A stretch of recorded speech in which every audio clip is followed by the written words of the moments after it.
오순절날 성령 하나님께서 다락방에 모여있는 120여 명의 성도들에게 임하시기 시작하셨습니다. 그때 성령 하나님은 바람처럼 임하셨는데 모든 사람들이 호련히 급하고 강한 바람 소리를 들을 수 있는 영적인 그런 소리를 그들이 다 듣게 되었습니다. 이 성령 하나님은 사람들에게 임하기 전에 기도하고 있는 제자들의 집에 먼저 가득 찼다고 말했습니다. 오늘 나는 성령님께서 여러분들에게 임하시기를 바랍니다. 오늘 성령님께서 오늘 온 교회, 이 교회를 통치하시고 이 교회를 지배하시고 살아 역사하시기를 우리는 기도하고 사모합니다. 동시에 이 성령 하나님은 불로 임하셨습니다. 활활 타는, 사라지지 아니하는 그런 불로 성령님이 거기에 있는 모든 사람들 속에 임하기 시작을 했습니다. 불에는 꺼져가는 불이 있습니다. 같은 불이라도 점점 꺼져가는 불이 있습니다. 그러나 이 불은 꺼져가는 불이 아니라 훨훨 타는 불이었습니다. 변화시키는 불이었습니다. 능력을 주는 불이었습니다. 이 불이 사람을 머리 위에 있었다고 말했습니다. 오늘 나는 이 불을 여러분이 경험하게 되기를 바랍니다. 예수를 믿으면서 냉랭한 사람들이 있습니다. 예수를 믿으면서 감동이 없는 사람들이 있습니다. 예수를 믿으면서도 자기 한 어떻게 해볼 수 없는 사람이 있습니다. 그러나 성령은 그런 분이 아니십니다. 우리를 변화시키십니다. 나를 변화시키시고 우리 교회를 변화시키시고 내 삶을 변화시킬 수 있는 분이 성령 하나님이십니다. 이 성령 하나님은 120여 명의 기도하는 모든 사람들에게 인격적으로 임하시기 시작하셨습니다. 이제 그를 지배하기 시작했습니다. 그를 통치하기 시작했습니다. 그 안에 충만하게 나타나기 시작을 했습니다. 그들은 더 이상 자기 자신이 아니었습니다. 우리는 더 이상 우리가 아니어야 합니다. 변화된 우리가 되어야 합니다. 그들은 성령님의 통제 아래에 들어가게 되었고 그들은 하나님의 성의 지배를 받기 시작을 했습니다. 4절을 다시 보시기를 바랍니다. 시작.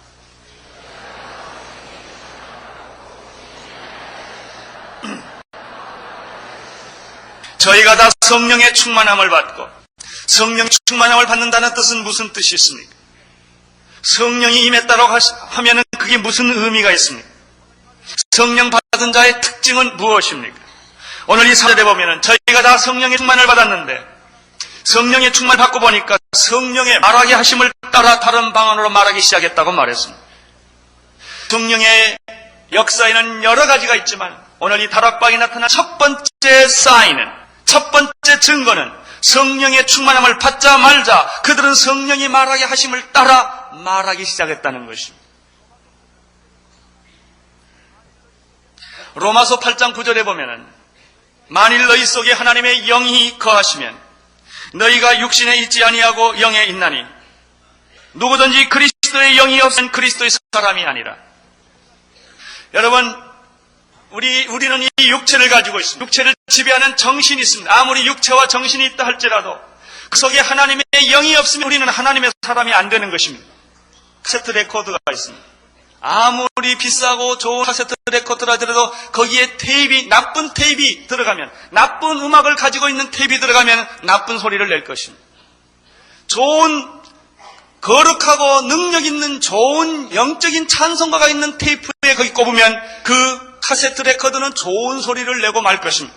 아무리 우리가 건강하고 육체에 건강하고 혈압이 정상이고 당뇨가 정상이고 모든 기능이 다 정상이라 할지라도 우리의 정신이 온전해질 때 할지라도 우리 안에 거하시는 하나님의 영이 없으면 우리는 사탄의 사람이 되고 수밖에 없는 것입니다. 너희는 본래 마귀의 자식이라. 내 아비는 마귀였다. 여러분, 우리 안에 어떤 영이 흐르고 있느냐에 따라서 내가 누구냐를 결정하는 것입니다. 그리스도의 영이 없으면 그리스도의 사람이 아니라. 아무리 우리가 성경을 읽고 교회 와서 예배를 드리고 찬송을 한다 할지라도 내 안에 그리스도의 영이 흐르지 않는다면 나는 허수와 불과한 것입니다. 마찬가지로 성령의 지배를 받고 성령의 통치함을 받는 자만이 진정한 성령의 사람입니다. 누가 성령의 사람입니까? 성령이 내 안에 거하시는 분이 성령의 사람입니다. 그러면 성령의 지배를 받는다고 한 뜻은 무엇입니까? 간단합니다. 성령님께서 생각하는 대로 내가 생각하고 성령님께서 말씀하시는 대로 내가 말을 하고 성령님께서 움직이시고 인도하시는 대로 내가 알아가는 것이 바로 성령 충만입니다. 간단하고 단순한 것입니다. 이러한 내용을 갈라디아서 2장 20절에 다음과 같이 설명을 하고 있습니다. 그런 적 이제는 내가 사는 것이 아니요 오직 내 안에 그리스도께서 사신 것이라. 이제는 내가 산 것이 아니요 오직 내 안에 그리스도께서 사신 것이라. 내 안에 사느니 예수 그리스도니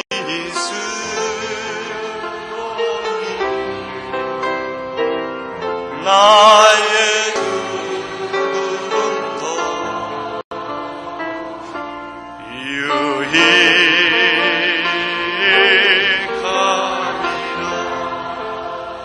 나의 왕 내 노래 내 생명 또 내 기쁨 나의 힘 너의 것 내 소망 나의 주 내 안에 사느니 내 안에 사느니 예수 그리스도니 나의 주로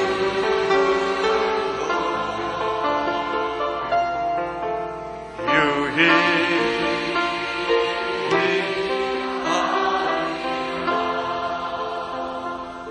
여러분 마음에는 그리스도의 영이 계십니까? 여러분 안에는 성령님이 계십니까? 그분은 죽은 분이 아니십니다. 그리스도가 여러분의 안에 계시다면 그분은 여러분 안에서 뭔가 생각할 것이죠. 그분은 여러분 안에서 무엇인가 말씀하고 계실 것이죠. 그분은 십자가에 못 박혀서 무덤에 갇힌 분이 아니라 부활하신 분이시기 때문에 그분은 지금 여러분과 함께 움직이시고 계실 것입니다. 내 안에 사는 이는 이 그리스도십니다. 내가 아닙니다. 나는 더 이상 내가 아닙니다. 그리스도가 내 안에 계십니다. 성령님이 생각하십니다. 너무나 강력하게 성령님이 내 마음에 생각하게 하십니다. 성경을 읽을 때, 기도를 할 때, 내가 무슨 일을 할 때든지 그분이 내 생각을 사로잡았어. 어떤 사람은 귀신 생각 계속하는 사람이 있어. 자나깨나 귀신 생각. 꿈자리가 사나. 꿈속에서 귀신들이 따라와서 가위 눌리고 굉장합니다. 겉으로 웃고 있지만 속으로는 무서운 갈등을 느끼는 사람들 많습니다. 무서운 강박관념에 사로잡혀, 무서운 우울증에 사로잡혀서 내 생각을 정상으로 할 수가 없어요. 어떤 이상한 생각이 나를 사로잡는 것입니다. 그러나 어떤 사람은 그리스도가 나를 사로잡습니다. 사랑하는 마음이 생깁니다. 용서하는 마음이 생깁니다. 감동이 있습니다. 감격이 있습니다. 기쁨이 있습니다. 충만함이 있습니다. 어떤 그리스도의 영이 없으면 그리스도의 사람이 아니라 성령이 내게 있으면, 충만하면 내가 성령님이 생각하는 대로 생각하고 성령님이 말씀하신 대로 말을 하게 되는 것입니다. 그러면 성령님께서 말하게 하심에, 성령이 말하게 하심에 따라 내가 말했다, 그들이 말했다라고 하는 뜻은 무엇입니까? 첫째는 성령님의 생각을 짐작해서 말하지 않았다는 뜻입니다. 너무나 많은 사람들이 하나님의 생각을 짐작해서 말을 합니다. 상상해서 말합니다. 자기 마음속에서 하나님이 직접 말씀하지 않았는데 한 것처럼 말을 합니다. 이 말은 두 번째, 성령님의 생각을 내가 해석했다는 뜻이 아닙니다. 우리는 성경을 읽고 성경을 해석을 합니다. 성령의 도우심으로 이것을 해석합니다. 그러나 여기 있는 말은 성령께서 말하게 하심을 따라 말했다는 것은 내가 성령님의 생각을 짐작했다든지 성령님의 생각을 상상했다든지 성령님의 생각을 해석했다는 뜻이 아니라 어린아이같이 단순하게 그분께서 나에게 말씀하신 그대로 쉽게 말했다, 그런 뜻입니다. 여기에 성령 받은 사람들이 성령의 음성을 듣다는 성경적 근거가 있습니다. 많은 분들이 성령의 음성을 듣고 성령의 뜻을 알았다 이렇게 간증을 하고 고백을 하는 사람들이 있습니다. 사실입니다. 오늘 성경에 보면 사실입니다. 성령의 말하심을 따라 목사만 들은 것이 아니라, 어떤 은사 받은 사람만 들은 것이 아니라, 어떤 예언자만 들은 것이 아니라 거기에 기도하는 모든 사람이 다 그렇게 들었다는 것입니다. 사도행전을 보십시오. 얼마나 이 성령님의 음성을 들은 사람들 얘기가 많이 나옵니까? 성령님의 뜻에 따라 움직였던 사건이 무슨 사도행전 사건이 아닙니까? 베드로가 설교를 했습니다. 오순절날 그들이 모여서 기도하다가 베드로가 불쑥 일어났습니다. 그리고 그가 구약의 말씀을 인용하면서 이 얘기를 하기 시작했습니다. 가론유다 대신에 마띠아를 뽑는 일을 얘기했습니다. 그것이 베드로가 상상해서 짐작해서 해석해서 한 말입니까? 계획해서 한 말입니까? 아닙니다. 성령님께서 시킨 것입니다. 그래서 한 것입니다. 스데반을 보시오. 스데반은 설교하다 돌에 맞아 죽었습니다. 그 자기가 하고 싶어서 설교한 것입니다. 아닙니다. 성령님께서 그 설교를 하게 하신 것입니다. 사도 바울이 그렇습니다. 특별히 베드로에게 성령님이 나타나셨습니다. 환상을 보여주셨습니다.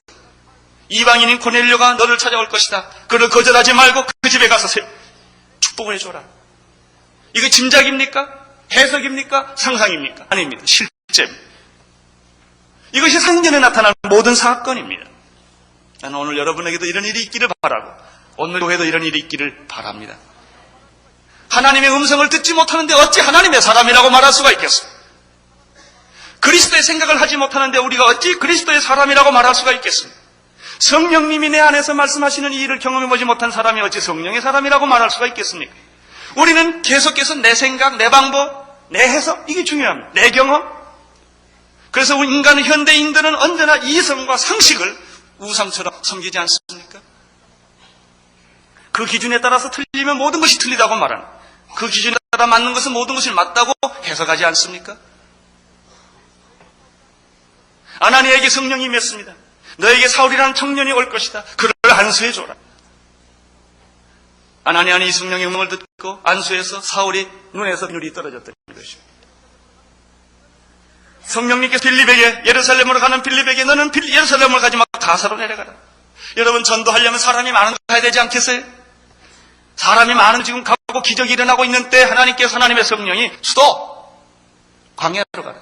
광야는 사람이 없어요. 거기를 왜 가라는 말입니까? 우리들의 인생에 있어서, 우리 신앙생에 있어서 가끔 이럴 때가 있어요. 사람이 이럴 때는 분명히 길로 가야 되는데 하나님은 엉뚱하게 광야로 가라는 것입니다. 사람을 다 떠나라는 것입니다. 그냥 가라는 것입니다. 그걸 가야 합니다. 거기에 에티오피아의 내시 간대게가 기다릴 줄 누가 알았겠습니까? 그 사람 때문에 에티오피아가 복음화 될 줄을 누가 알았겠습니까? 이게 성령님이 하시는 말씀의 음성입니다. 사도행전을 계속해서 보면은 주의 성령이 베드로를 감옥에서 인도하는 모습이 나타납니다. 주의 천사가 나타나고 주의 성령이 나타납니다. 감옥문이 열린 것을 볼 수 있습니다. 착고가 다 풀어지는 것을 볼 수가 있습니다. 그럼 누가 했습니까? 성령님이 하셨습니다. 하나님 하셨습니다.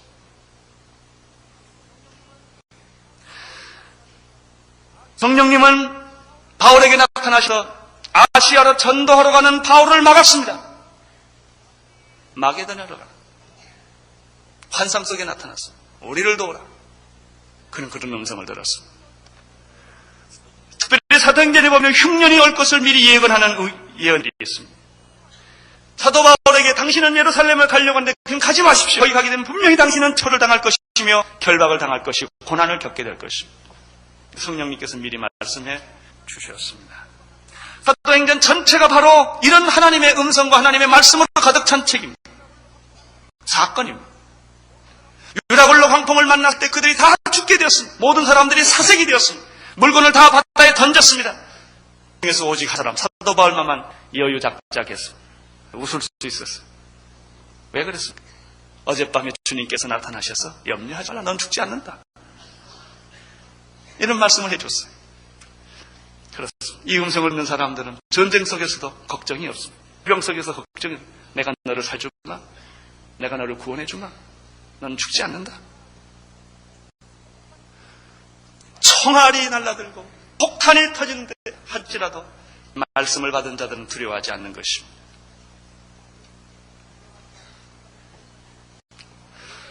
분명한 사실이 사도행전 전체를 통해서 오늘 오순절 사건을부터 시작해서 사도행 전체를 통해서 28장까지 나타나는 말씀은 성령 하나님은 침묵하지 않는다는 것입니다.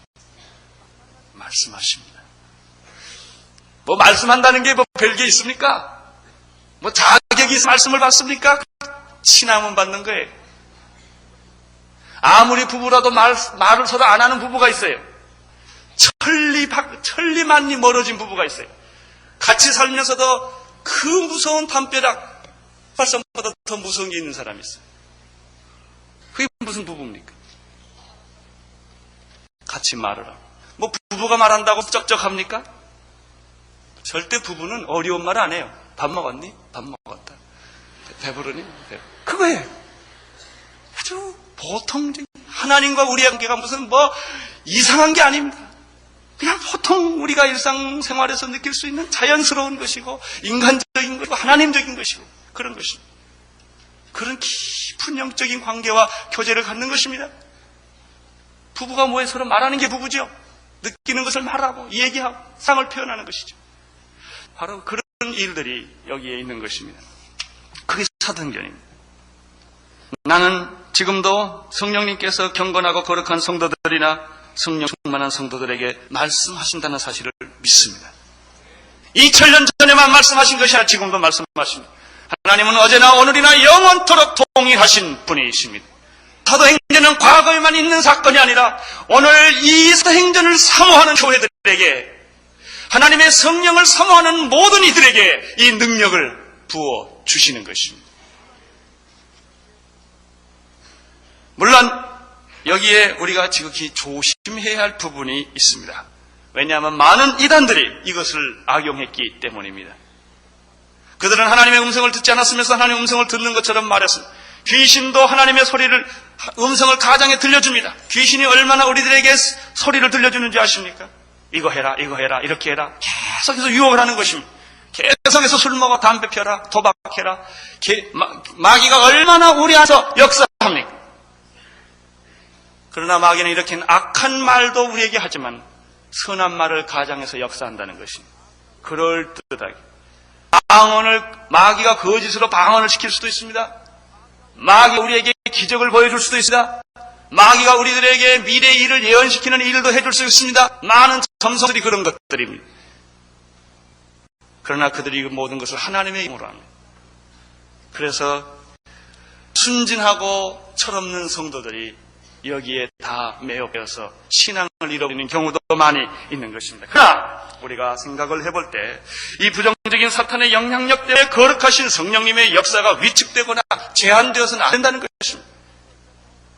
나는 오늘 이 교회 안에 참으로 이 영적 분별력을 가지면서 두렵고 떨리는 마음으로 그러나 우리는 하나님의 성령의 역사를 제한해서는 안 된다는 것입니다. 무한한 하나님의 능력을 믿고 하나님의 역사를 믿고 나를 변화시켜 주실 것을 믿고 우리 교회가 변할 것을 믿고 담대하게 그분의 역사 앞에 우리는 순종하고 나아가야 하는 것입니다. 그러면 성령님께서 어떻게 제자들을 통하여 말씀하셨습니까? 이 말하는 방법이 재밌습니다. 여러 가지가 있지만 오늘 오순절 사건에서 나타나는 방법은 다른 방언으로 말하기 시작했다는 것입니다. 5절부터 8절까지 읽겠습니다. 시작.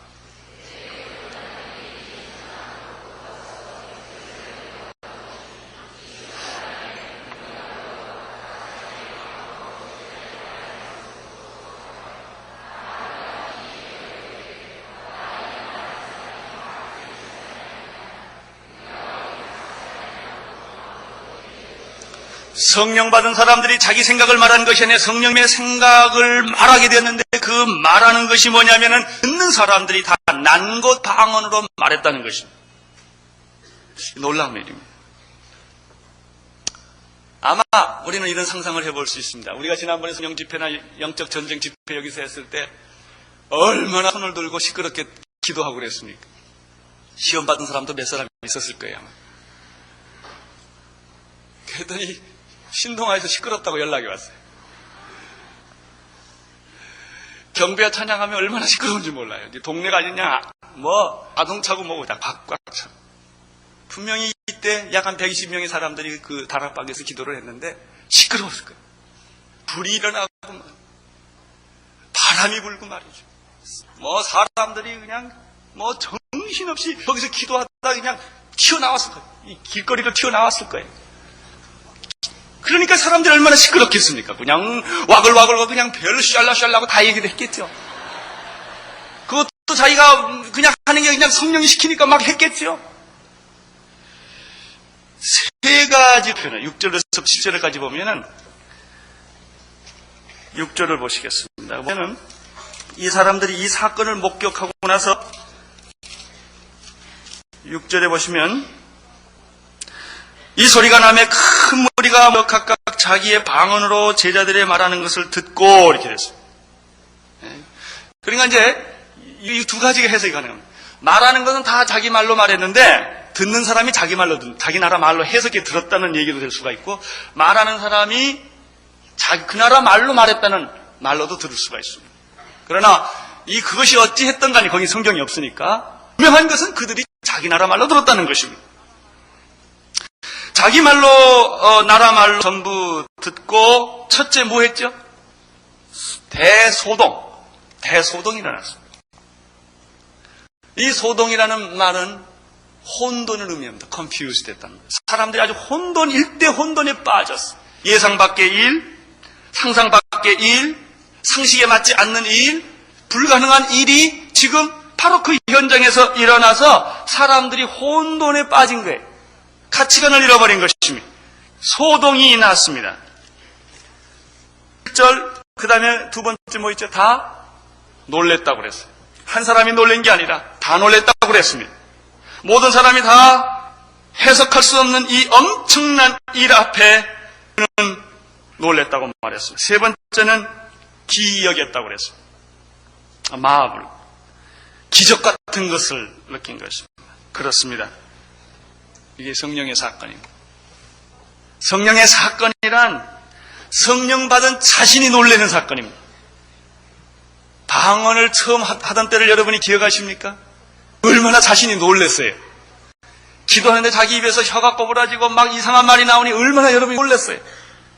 그리고 그냥 그 몸에 흥분이 오고 말이에요. 이럴 때 어떤 변화가 올 때 사람들은 다 놀랄 것입니다. 아주 기초적인 시작이죠.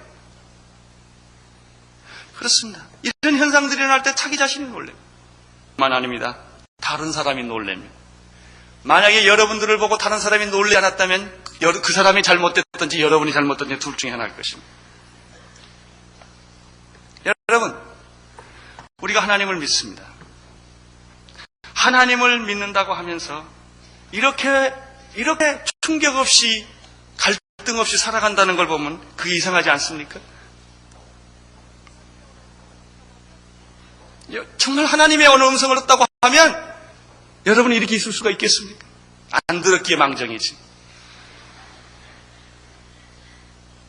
영국의 유명한 앵글리칸 목사님이 평생을 그 사제로 살았는데 정말 하나님의 음성을 듣고 싶어서 그가 말년에 들어가서 하나님의 음성을 들려달라고 그랬는데 하나님의 음성을 들려주니까 기절해서 죽어버렸대요. 한 번도 안 들었거든요. 들어본 일이 없거든요. 하나님이라는 것은 머릿속에만 있는 게 관념 속에만 있는 거예요. 내 지식 속에만 있는 거예요. 정말 실제 하나님을 만나본 일이 없는 거예요. 느껴본 일이 없는 거예요. 그러니까 이렇게 아주 참 떳떳하게 살아요. 아주 갈등 없이 사는 거예요. 정말 우리들이 하나님을 정말 만났다면, 느꼈다면, 그분의 임재를 내가 경험했다면 우리가 어찌 이렇게 살 수가 있겠어? 어찌 우리가 이렇게 한가하게, 어찌 우리가 이렇게 여유 있게 살 수가 있겠어? 그렇지 않습니다. 어떤 의미에서 우리가 하나님을 실제로 믿기는 하지만 안 만났다는 증거입니다.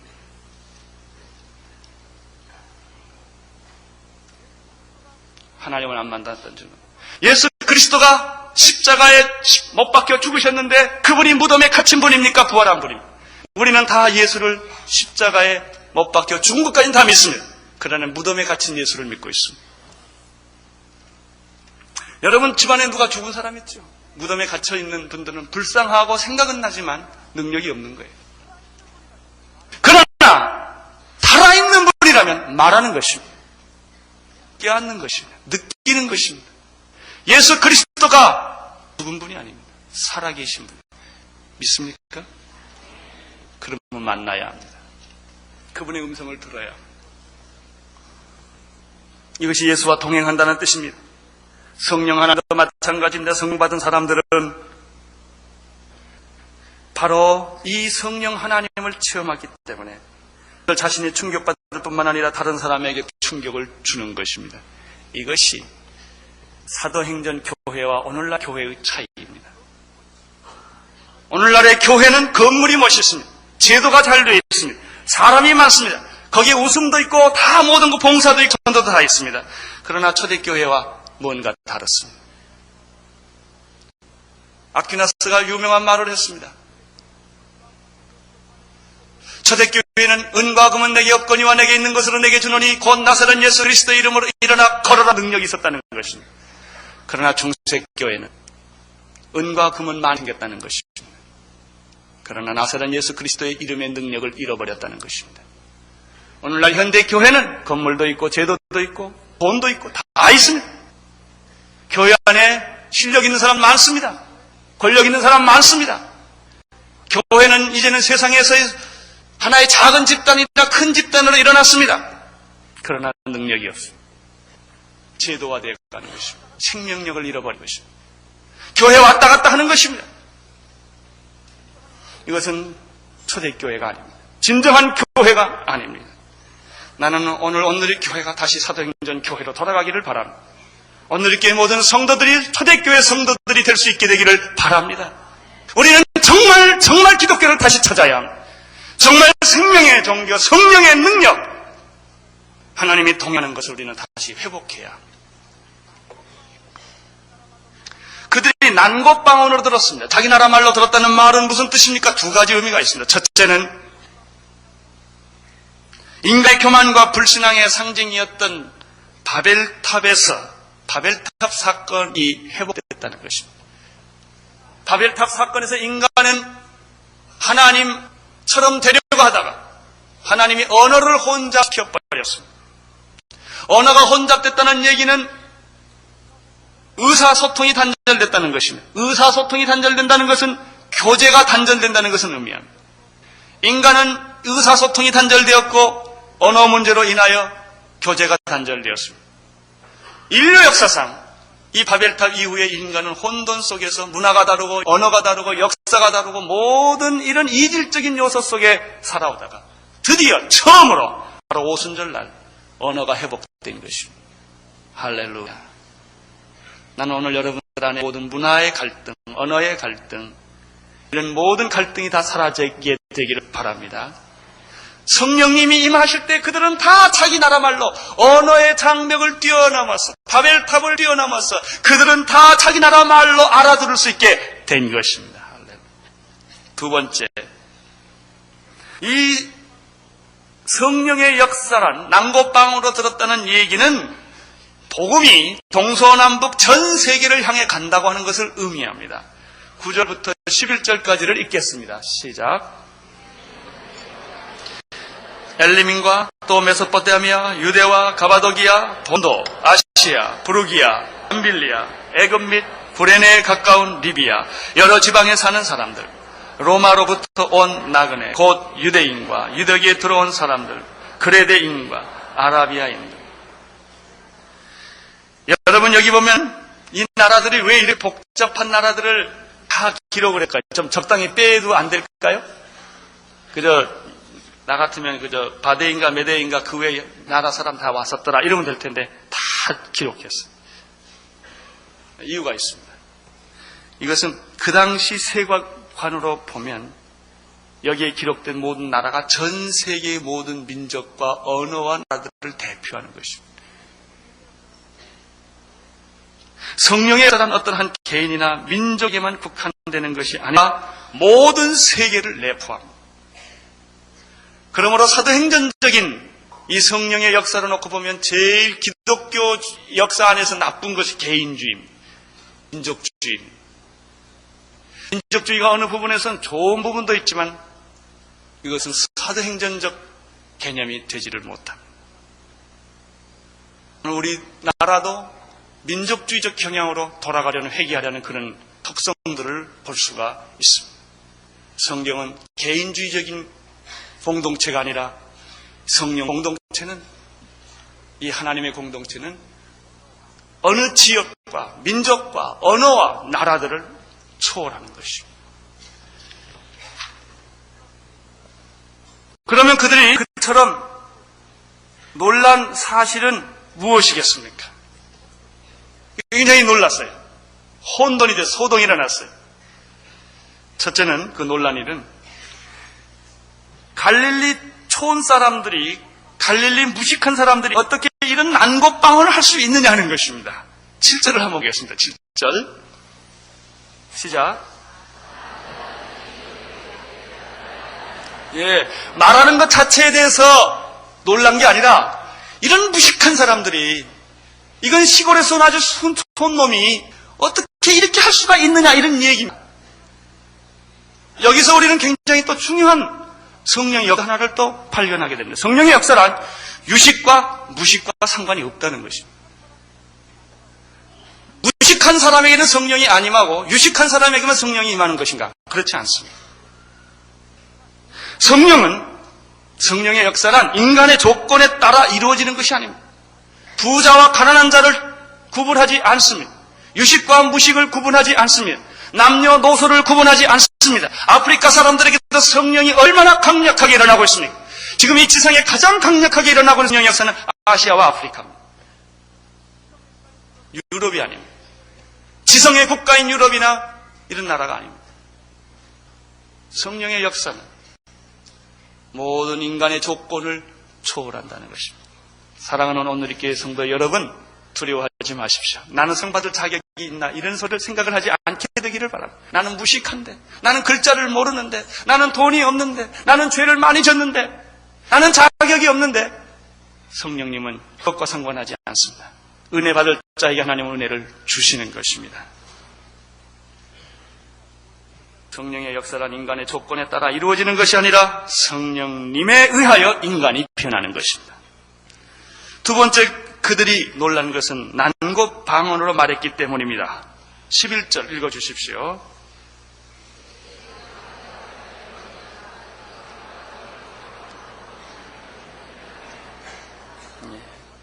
그들이 다 난고방언으로 말해서 더 놀라운 사실은 말한 내용입니다. 그 말한 내용은 무엇입니까? 그들이 성령의 말하게 하심을 따라 그 난고방언으로 다 말이었는데 그 내용이 무엇입니까? 하나님의 큰 일이라고 그래요. 줄 쳐주셔야 됩니다. 하나님의 큰 일을 그들이 듣게 된 것입니다. 하나님의 큰 일이 무엇이겠습니까? 두말할 것도 없이 그 아들 예수 그리스도로 말미암은 구원에 관한 이야기일 것입니다. 성령께서 말씀하신 것은 사사로운 개인적인 얘기를 여기서 한 것이 아닙니다. 어떤 사람은 예언하고 당신의 아들이 어디 서울대학교 들어갈 것 같다, 이런 얘기 좀 여기서 한 게 아닙니다. 물론 그런 일도 중요하겠죠. 당신은 어느 직장으로 가십시오. 당신은 뭘 하십시오. 이거 중요하겠죠. 그러나 그들이 오순절날 성령의 말하게 하심을 따라 말하게 된 메시지는 하나님의 큰 일이, 하나님의 하신 일입니다. 하나님이 당신을 위하여 하신 일입니다. 이런 일들을 전 세계 모든 언어에 이 말씀이 전해진 것입니다. 여기서 우리는 또 하나의 놀라운 사실 하나를 발견하게 됩니다. 그것은 성령 받지 않는 사람들은 성령 받은 사람을 잘 이해 못한다는 것입니다. 비슷한데 달라요. 받은 자만이 알아요. 그래서 설명할 길이 없어요. 여러분, 성령 받았다고 사람이 더 인격적으로 훌륭하고 독적으로 훌륭하냐? 그건 아니에요. 어떤 사람은 나는 성령 안 받았으면 너같이 안 산다, 그런 사람이 있어요. 그걸 굉장히 자랑으로 생각을 해요. 그 사람의 기준은 도덕이에요. 윤리예요. 거짓말 자기는 안 하고 살았다는 것입니다. 전혀 다른 얘기입니다. 성령 받았다고 그 사람의 인격이 하나 좋아진다는 것이 아니라 그건 은사의 문제입니다. 그건 영의 문제입니다. 여러분, 계란 가운데 유정란이 있고 무정란이 있어요. 암탉이 혼자 난 계란이 있고 수탉과 함께 난 계란이 있어요. 유정란과 무정란은 겉으로 보면 아무 차이를 발견할 수가 없습니다. 깨도 몰라요. 프라이해도 몰라요. 먹어도 몰라요. 이게 유정란인지 무정란인지. 근데 분명히 달라요. 암탉의 품 안에 들어가 보면 달라요. 일정한 시간이 지나면 하나는 썩어버려요. 하나는 삐약하고 병아리가 태어나요. 여러분, 예수 믿는 감 사람들이 코도 하나요, 눈도 둘이요, 귀도 둘이요, 손가락은 열 다 똑같아. 예수 믿는다고 발가락이 하나 육발이 아니에요. 다 똑같아요. 뭐가 달라요? 어떻게 보면 예수 안 믿는 사람이 더 도덕적이고 더 정직할 수 있어요. 마치 유정란이 더 작을 수 있어요. 무정란이 더 클 수 있어요. 그러나 그게 문제가 아니에요. 생명이 있느냐 없느냐의 문제. 생명이 있느냐 없느냐, 그리스도의 생명이 그에 있느냐 없느냐의 문제예요. 나는 여러분들이 다 성령님을 다 체험하고 성령님을 여러분이 다 성령 세례 받기를 바랍니다. 이것이 시작이 안 되면 사도행전은 근본적으로 시작이 되잖아요. 사도행전의 문을 여는 키는 성령 세례예요. 이게 안 열려지면 아무것도 이해가 안 돼요. 99% 이해했다가도 결론은 안 돼요. 하나님의 사건이 그런 것입니다. 성령으로 거듭나셔야 합니다. 물과 성령으로 거듭나셔야 합니다. 성령의 기름 부으심이 있어야 합니다. 성령의 인치심이 있어야 합니다. 그때 그들은 성령님의 생각을 하게 되고 말을 합니다. 여러분, 인간적으로 실수하는 거 가지고 얘기하지 마세요. 지식이 부족할 수도 있고 생각이 짧을 수도 있습니다. 성격이 급할 수도 있습니다. 예수 믿고 인격적으로 성숙해서 성자가 되자는 데 있지 않습니다. 예수 믿는다고 해서 도덕적으로 우리가 완전한 사람이 되자는데 예수 믿는 목적이 있는 것이 아닙니다. 구원받는 데 있는 것입니다. 예수를 믿으면 이렇게 더 의로워지고 정직해지고 윤리적이 되고 도덕적이 된다는 것이죠. 여러분이 구제하기 위해서 예수 믿는 게 아닙니다. 예수 믿으면 구제를 하게 되는 것입니다. 예수를 믿으면 정직하게 살게 되는 것입니다. 12절을 보시기를 바랍니다. 12절.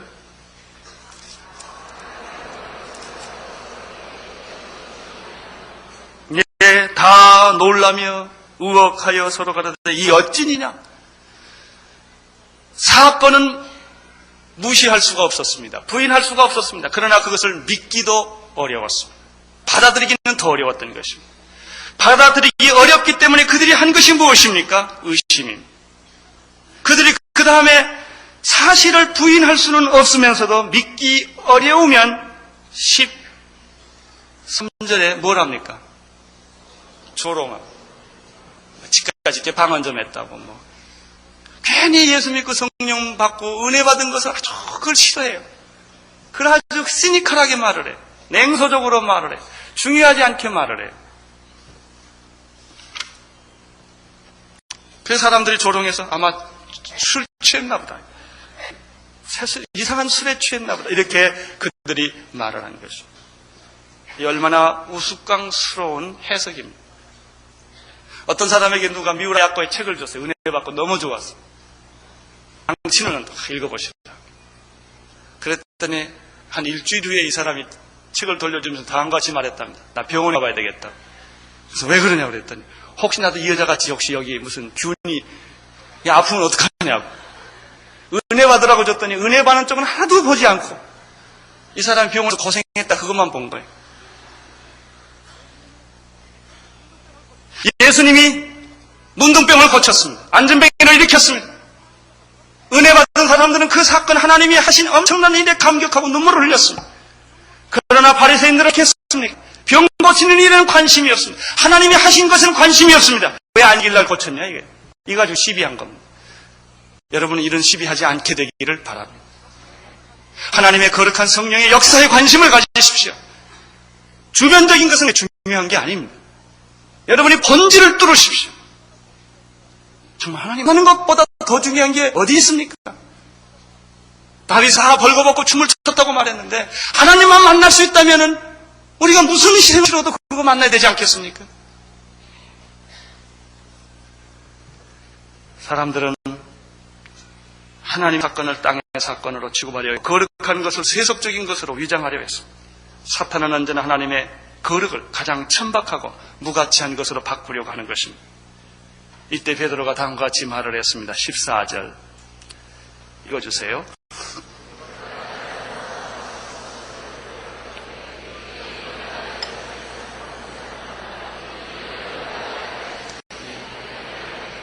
예, 때가 제3시니 대낮부터 술 취하는 사람이 어디 있느냐 말이죠. 그건 술 취한 게 아니다. 어떤 마약에 취한 것도 아니다. 그렇습니다. 베드로는 11 제자들과 함께 분명히 선포했습니다. 이것은 사람의 사건이 아니라 하나님의 사건이다.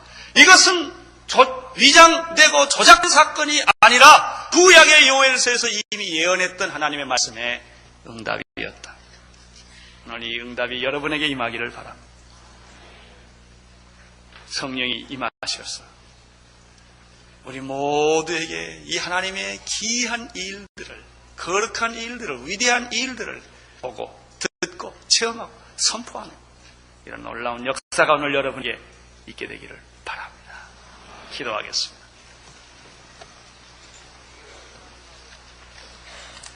하나님 아버지,